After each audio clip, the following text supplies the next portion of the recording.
At the beginning of the movie, a girl named Milena is seen sleeping. Her sleep is disturbed by the sound of keyboard music. She wakes up and sees a black figure playing the keyboard. Terrified, she quickly turns on the light, only to find no one there. Scared, she hides under the blanket, but notices a shadow moving beside her from underneath. Just then, she hears her parents calling her name, and the door slowly creaks open. Milena calls out to them, but suddenly, someone grabs her legs, pulls her onto the bed, and covers her mouth. She screams, and the scene cuts to black.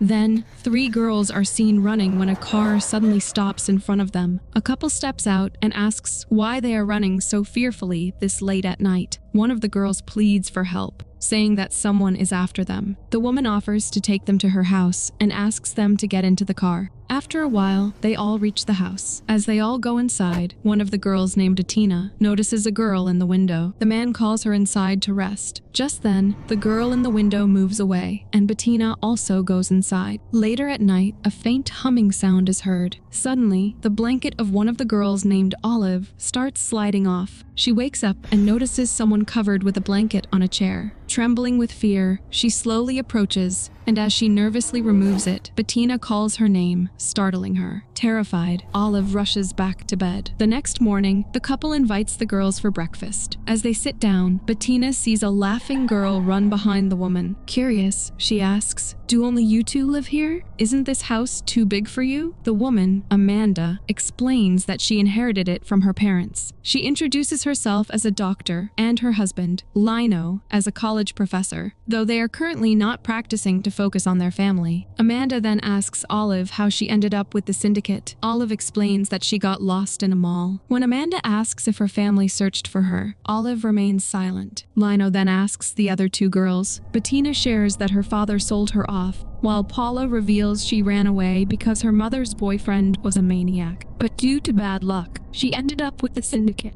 Amanda then asks Olive's favorite color. Bettina answers for her pink. Hearing this, Amanda remarks that was also Milena's favorite color. She left a lot of things in her room. If you want, you can use, but Lino cuts her off, firmly stating that no one will use Milena's things. Bettina asks, "Who is Milena?" Amanda shares that Milena was their daughter, whom they were blessed with after many struggles and prayers. She continues, "The day Milena came into their lives was the happiest of their lives." In a flashback, Amanda and Lino are seen with baby Milena, gifting her a piano and sharing joyful moments as a happy family. Amanda then reveals that on Milena's 13th birthday, they never fully understood what happened. She hadn't told them she was bitten by an animal, and by the time they found out, the rabies had already infected her brain. She suddenly collapsed, and they lost her. Back in the present, Lino comforts Amanda as she says, "Maybe Milena sent you to us so we wouldn't be lonely." She adds, "I hope you'll let us be your mother and father." She then excuses herself, saying she needs to prepare their change of clothes. Later at night, the lights flicker, and a man's shadow is seen walking. The scene cuts to Lino, who's engrossed in studying something. Suddenly, he senses a presence behind him, but when he turns to check, there is no one there. The girls are in their bedroom when Olive says, "We're so lucky to have parents now." Frustrated, Bettina replies that she won't be staying here for long. Just then, Olive finds a pretty hair clip in the drawer. Bettina warns her to put it back, saying it might belong to Milena. Paula reminds her that they're not allowed to touch Milena's things. Later, Amanda hears the sound of metal clanking. She steps out of her room to check and reaches a door. The noise, the sound of chains rattling, is coming from inside. Suddenly, Amanda starts banging her head against the door. Just then, Lino rushes to stop her and brings her back to her senses. He hugs her, glances at the door, and then takes her away. Later, a presence is noticed in the girls' room, switching the lights on and off. Milena is then seen doing it. Paula calls out to Olive, assuming it's her. When it continues, she turns angrily but finds no one. Just then, Olive and Bettina enter from outside. Paula asks how long they were out, and Olive replies, 5 minutes. Frightened, Paula quietly lies down. Next morning, Olive asks permission of Amanda for keeping the hair clip she found in the drawer. Amanda gets emotional and applies it on Olive's hair. She then imagines Milena in Olive and hugs her. Meanwhile, Paula is taking breakfast for Lino and senses someone watching her. She goes to check, but just as she is about to open the door, Lino stops her, asking why she is going to Melena's room. She tells him she felt someone inside. Lino closes the door and leaves. Later, Paula teases Olive about her hair clip, saying it doesn't suit her. Annoyed, Olive gets up and leaves, with Paula following her. When Paula apologizes, Olive, still angry, throws the clip.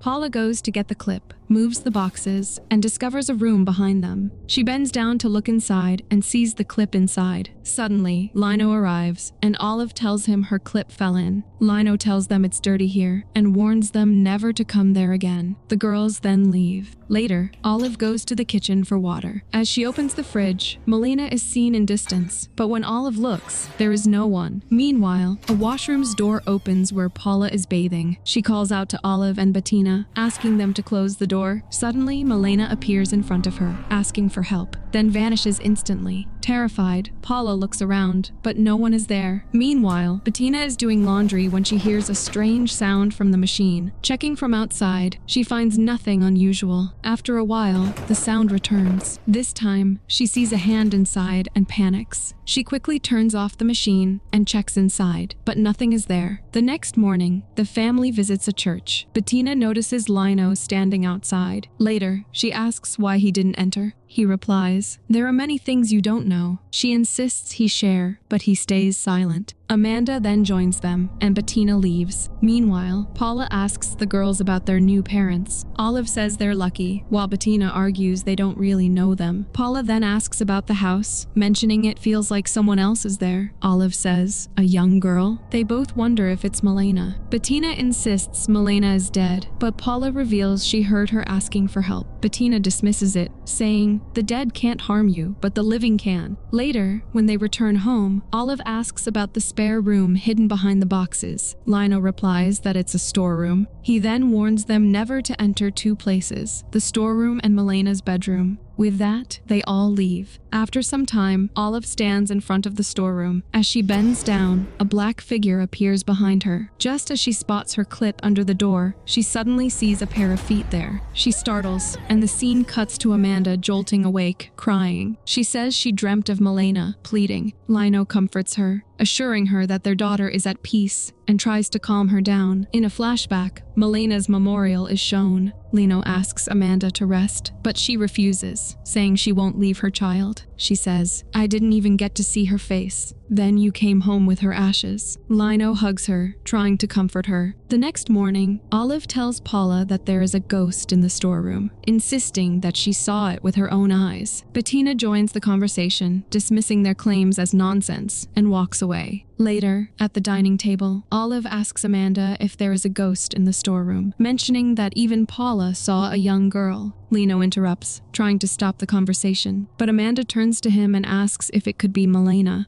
Frustrated, Lino yells, "Drop this topic. It's all in your head. Let her rest in peace." Amanda gently reassures Olive, suggesting that she might just be imagining things. Bettina, however, cuts in, saying, "We grew up on the streets. We are strays, but we are not liars," and leaves the table. Bettina enters Melena's room, scanning her belongings. She spots Melina at the keyboard, but when she turns, she's gone. As she is about to leave, she accidentally knocks over a photo. Hearing footsteps, she quickly hides beside the bed. Lino enters, picks up the photo, and looks around. He then takes a dress from the wardrobe. Just then, a mouse scurries out from under the bed, and someone suddenly grabs Bettina's mouth. But when she looks beneath the bed, no one is there. Terrified, she flees. Meanwhile, Lino returns Olive's hair clip, telling her she should have come to him instead of worrying her mother with her stories. He warns that the devil can play tricks on the mind, but it's all in the head. It can't harm her.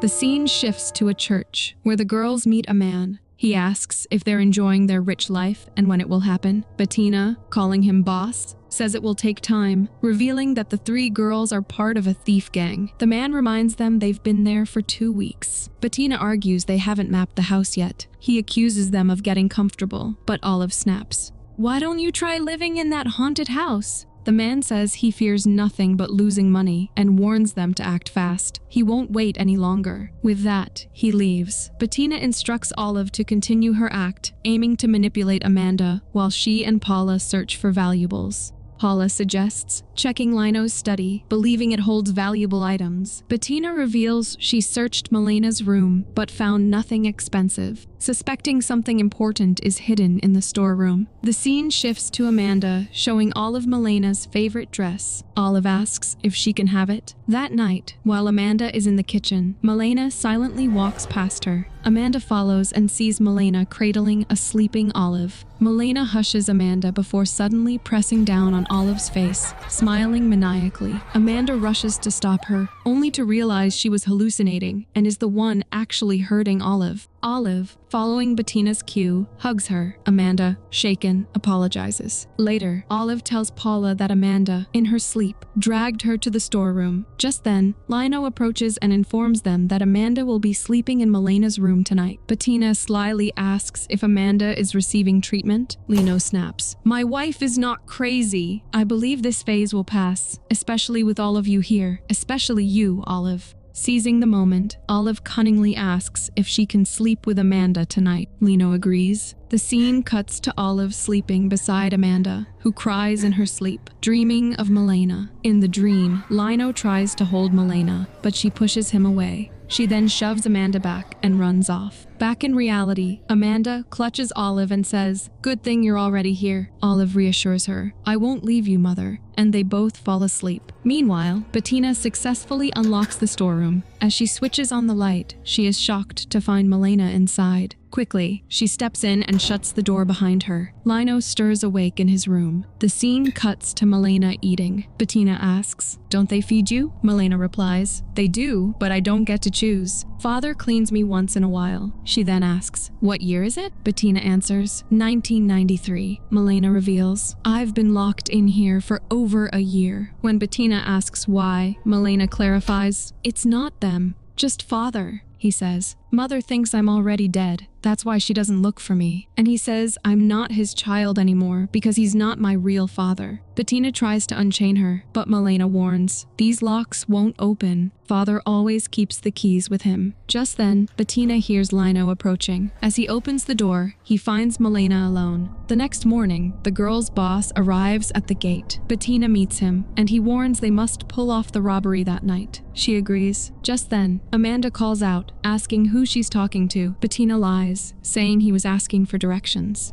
Amanda warns her not to speak to strangers. Later, Lino asks Amanda to sleep in their room instead of Melena's. She agrees. Following Paula's cue, Olive asks if she can join, and Amanda allows it. That night, Olive brings tea to Amanda and Lino. They drink it and soon fall asleep. Once they do, Olive quietly slips out of bed while Paula sneaks into Lino's study. Both begin searching for valuables. Paula finds Lino's watch collection and a pistol, stuffing them into her bag, while Olive takes Amanda's jewelry. She then does something with Lino's pendant, causing him to stir, startling her, and triggering the main gate to unlock. Then their boss steps onto the property. Olive carefully takes Lino's pendant, which holds the keys, then joins Paula. When she asks about Bettina, Paula says she don't know. Their boss arrives and also asks about Bettina. At that moment, Bettina emerges from the storeroom, revealing Melena inside. Paula and Olive are shocked. Their boss scoffs, saying Melena was supposed to be dead. Bettina explains that Lino locked her away like a monster and begs him to take her with them. The boss refuses, saying he can't afford another mouth to feed, then takes the stolen goods and leaves. Once he's gone, Olive hands Bettina Lino's pendant. Bettina quickly unlocks Melena's chains. Olive, still shaken, asks if Melena is alive, then who's been haunting us? Suddenly, the door slams shut and the lights flicker. Melena vanishes.